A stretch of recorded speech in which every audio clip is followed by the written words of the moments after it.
Number எங்க கிட்ட இருந்து தொலைஞ்சு போச்சு, அதனால எனக்கு நம்பர் இல்லை. இப்போ நான் ஃபோனே கொடுக்குறேன், நீங்கள் தயவுசெய்து அந்த ஃபோன்ல இருந்து எனக்கு ஒரு ஃபோன். நான் படம் பார்த்தேன் சார், நான் படம். நீங்கள் அழகாக தான் தமிழ் பேசுறீங்க, நீங்கள் அழகாக இல்லை நீங்கள் அழகாக பேசணும்னு அவசியமே இல்லை. ஒரு அழகே தமிழ் பேசும்போது அப்புறம் எதுக்கு அது அழகாக பேசணும்? அருண்விஜய் சார், அந்த மெடலும் அவங்களுக்கு போட்டிருங்க சார். ரெண்டுமே அவங்க வந்து இன்னைக்கு வாங்கியிருக்காங்க. Best actor in lead role female Malayalam and special mention best actor. எல்லாத்தையும் விட எனக்கு நன்றி சொல்ல வேண்டியது இவ்வளவு அன்பா ஆதரவா என்னை வரவேற்ற தமிழ் மக்களுக்கு ஒவ்வொருத்தருக்கும், என்னை பற்றி அசுரன் படத்தை பார்த்துட்டு என்னை பற்றி பேசின ஒவ்வொரு நல்ல வார்த்தைக்கும், every word of constructive criticism also, எல்லாத்துக்கும் சேர்த்து நான் மனமார்ந்த நன்றி சொல்கிறதுக்கு ஆசைப்படுறேன். ரொம்ப நன்றி. Thank you. Please wear the second medal as well, ma'am.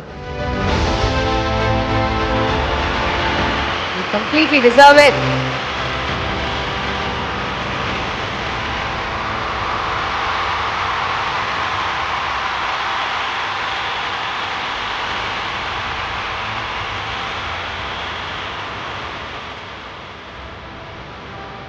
Thank you, Arunvijay sir. Thank you very much. தமிழ்நாட்டில் வந்து கிருபானந்த வாரியார்னு ஒருத்தர் இருப்பார். கிருபானந்த வாரியாருக்கும் மஞ்சு வாரியாருக்கும் ஒரு பெரிய வித்தியாசமே இல்லை. கிருபானந்த வாரியார்ன்றது ஆன்மீகம் பேசுகிறவர், மஞ்சு வாரியார்ன்றது பெண்மீகம் பேசுகிறவங்க இல்லை, அது செயல்லையே இருக்கும். பெண்ணோட சக்தி என்ன, பெண்ணோட அழகு என்ன, அந்த அழகு எது வரைக்கும், உதாரணத்துக்கு அந்த கம்பி இருக்குல்ல, அது கம்பியாகவே இருந்தால் துருப்பிடிச்சு போயிடும். ஆனால் அந்த கம்பிக்குள்ளே ஒரு சின்னதாக ஒரு கரண்ட் இருந்துன்னு வச்சுங்களேன், அது கடைசி வரைக்கும் துருப்பிடிக்காது. அந்த மாதிரி பெண்ணாகவே இருந்துட்டால் வயசாக வயசாக அழகு குறைஞ்சி எல்லாம் முடிஞ்சு போயிடும். ஆனால் அந்த பெண்ணுக்குள்ளே இருக்கிற ஆற்றலை அந்த கம்பிக்குள்ளே நுழைக்கிற மாதிரி தனக்குள்ளே எப்போல்லாம் அந்த பெண் செலுத்திக்கிறாளோ அப்போல்லாம் அந்த பெண் வந்து மஞ்சு வாரியார் மாதிரி ஆகிடுவாங்க. அந்த கம்பிக்குள்ளே இருக்கிற கரண்ட் மாதிரி தான் உங்களுடைய ஆற்றல், உங்களுடைய படங்கள், உங்களுடைய நடிப்பு, இதெல்லாம் பார்க்கும்போது ரொம்ப பெருமையாக இருக்கும், ரொம்ப சந்தோஷமாக இருக்கும். ஒரு பெண் எப்படி இருக்கணும், தன்னுடைய ஆற்றலை பெருக்கிக்கணுங்கிறதுக்கு நீங்கள் ஒரு பெரிய உதாரணம். அதுக்கு என்னுடைய மனப்பூர்வமான வாழ்த்துக்கள். நான் சொன்னல கிருபானந்த வாரியார்னு, அவர் 2 மணி நேரம் பேசினார்னா காதை கவிட்டு போயிடுவார். ஆனால் 2 மணி நேரம் நீங்கள் ஸ்க்ரீனில் வந்தீங்கன்னு வச்சுங்களேன், மனசை கவிட்டு போயிடுவீங்க.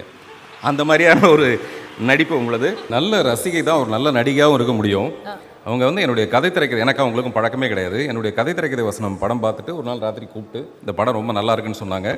இன்னும் ஒத்த செருப்பு படத்தை அவங்க பார்க்கல, நீங்கள் பார்த்துருந்தீங்கன்னா அதுக்கும் எனக்கு ஒரு வாழ்த்து வந்திருக்கும். சார் நான் பார்த்தேன், நான் அந்த படம் பார்த்தேன். உங்கள் நம்பர் எங்க கிட்ட இருந்து தொலைஞ்சு போச்சு, அதனால எனக்கு நம்பர் இல்லை. இப்போ நான் ஃபோனே கொடுக்குறேன், நீங்கள் தயவுசெய்து அந்த ஃபோன்ல இருந்து எனக்கு ஒரு ஃபோன். நான் படம் பார்த்தேன் சார், நான் படம் பார்த்தேன், ரொம்ப நல்லா இருந்துச்சு சார். இல்லை, அது எதுக்காக சொல்கிறேன்னா, ஒரு நல்ல ரசிகையால் மட்டும்தான் ஒரு நல்ல நடிகையாகவும் இருக்க முடியும்னு சொல்கிறேன். அதுக்காக தேடி கண்டுபிடிச்சி உங்கள் படம் நல்லா இருக்குன்னு சொல்கிறதுக்கு ஒரு மனசு வேணும் இல்லையா? எஸ், ஒரு மனசு வேணும் இல்லையா?